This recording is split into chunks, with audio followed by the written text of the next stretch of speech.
اللهم صل على سيدنا مولانا محمد وعلى آل سيدنا مولانا محمد وبارک وسلم صلی علیہ۔ امید ہے کہ آپ تمام احباب خیر و عافیت سے ہوں گے اور اپنے اپنے معاملات میں، اپنے گھروں میں، اپنے اہل و عیال کے اندر خوش ہوں گے۔ اللہ تعالیٰ سب کو اپنی حفاظت میں رکھے، معاملات میں آسانیاں پیدا فرمائے۔ آج کا جو ہمارا ٹاپک ہے وہ ہے اقتباس کے حوالے سے کہ تھیسز میں ہمیں اقتباس دینا پڑتا ہے اور اس کے کیا رولز ہیں، کیا ریگولیشنز ہیں، کن چیزوں کا لحاظ کرنا پڑتا ہے۔ تو یہ میوٹ کر لیں سب لوگ۔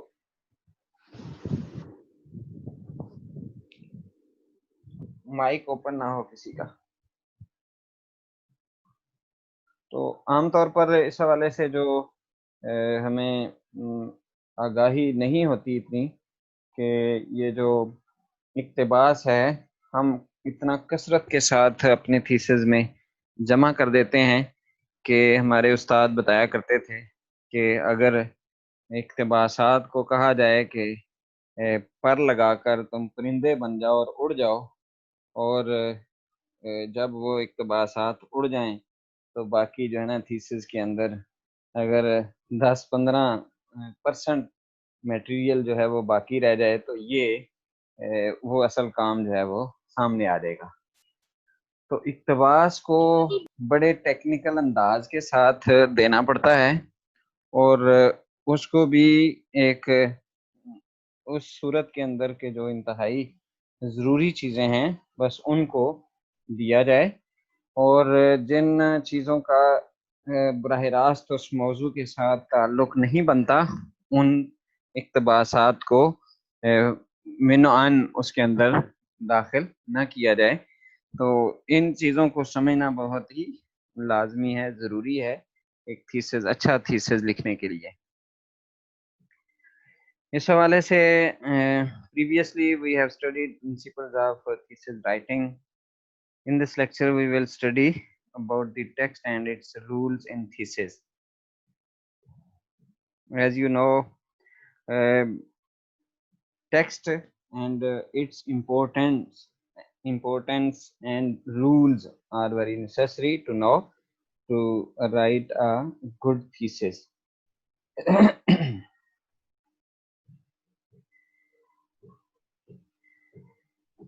So you will be ready for the lecture. Yes, what do sir. You know about text or iqtibas? Have you learned about elements of a thesis? Definitely you know. اقتباس کسی کا قول، عبارت یا شعر اپنی بات کی تائید میں جو دیا جاتا ہے اس کو تھیسز کے اندر جب دیتے ہیں تو یہ اقتباس کہلاتا ہے۔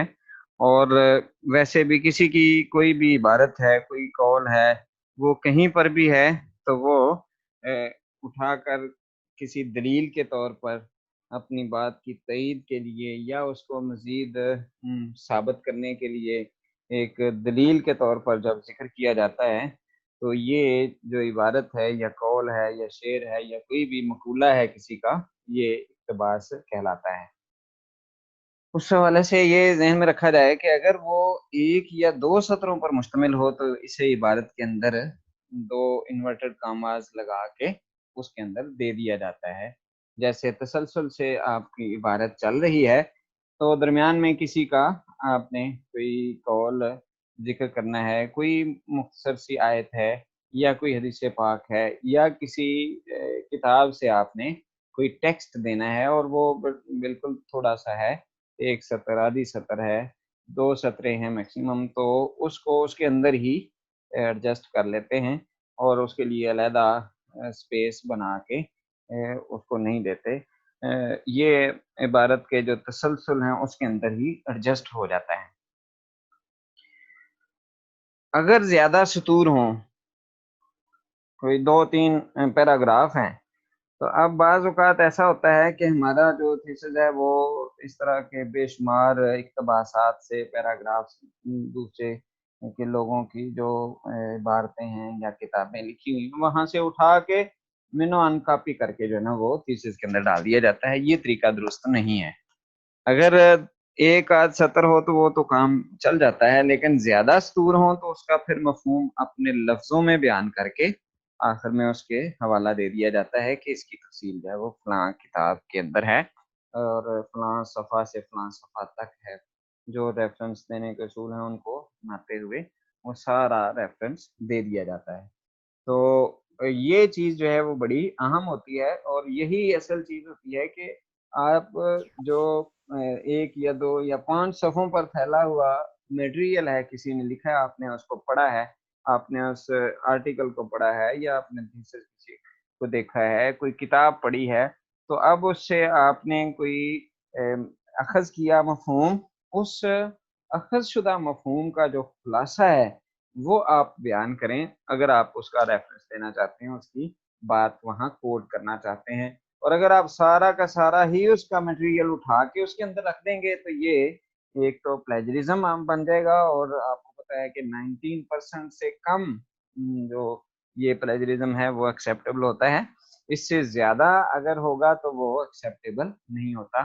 اب یہ پہلے تو انگلش کا ہوتا تھا، یہ پلیجرزم چیک ہوتا تھا آن لائن، اب اردو کا بھی اور عربی کا بھی یہ پلیجرزم چیک ہوتا ہے، اور پتہ چل جاتا ہے جو جو چیز میٹیریل ہمارے پاس یہ اویلیبل ہوتا ہے نیٹ کے ذریعے سے، تو وہ سملیرٹی رپورٹ آ جاتی ہے کہ کتنے پرسنٹ ہے وہ آپ نے یہ دیگر جو میٹیریل ہے وہاں سے اٹھایا ہوا ہے.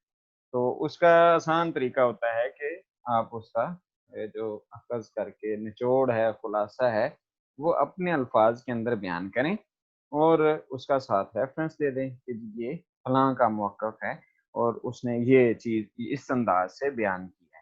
اور اس کے اوپر پھر جو ہے نا وہ صرف اس کو بیان کر دینا ہی عام طور پر ہم بیان کر کے چھوڑ دیتے ہیں کہ کسی کی بات ذکر کر کے کہ جی فلاں نے یہ کہا ہے، بس یہاں تک محدود رکھتے ہیں. یہ چیز کافی نہیں ہوتی، بلکہ اس کے اوپر اپنا تبصرہ ضروری ہوتا ہے کہ آپ اس کا تجزیہ، آپ اس کا انالیسز کیا کرتے ہیں. کیا وہ اس کی آپ تائید کرتے ہیں یا اس کی مخالفت کرتے ہیں، یا کچھ حد تک تائید کرتے ہیں، کچھ حد تک مخالفت کرتے ہیں، اور کس بنیاد کے اوپر کرتے ہیں، آپ کی دلیل کیا ہے. پھر آپ اپنی دلیل دے کے اس کا رد کرتے ہیں یا اس کی تائید کرتے ہیں، اور یا اس سے کوئی مفہوم اخذ کر کے اپنی دلیل حاصل کرتے ہیں. تو اس سے یہ ڈفرنٹ جو ہے نا وہ اس کے اینگلز ہوتے ہیں جو اصل محقق جو ہے پھر کسی نتیجے تک وہ بات کو پہنچانے کی کوشش کرتا ہے. اور صرف اگر وہ ایک رائے جو ہے نا فلاں بندے کی دے دی، ایک دوسرے بندے کی، ایک تیسرے کی، اور ایک چوتھے کی، اور آپ نے اس میں کچھ بھی نہیں کیا، تو یہ جو ساری چیزیں ہوں گی وہ دوسروں کی یہ مرتب کرنا ہوگا. یہ تصنیف نہیں ہوتی اور یہ تھیسس نہیں ہوتا. تھیسس یہ ہوتا ہے کہ آپ اس کے اندر اپنی رائے قائم کریں اور اس رائے کے بھرپور دلائل دیں، اور اس رائے کے خلاف جو دلائل ہیں ان کا تجزیہ کریں، اور اس طرح سے کسی ایک نتیجے پر پہنچنے کی کوشش کریں.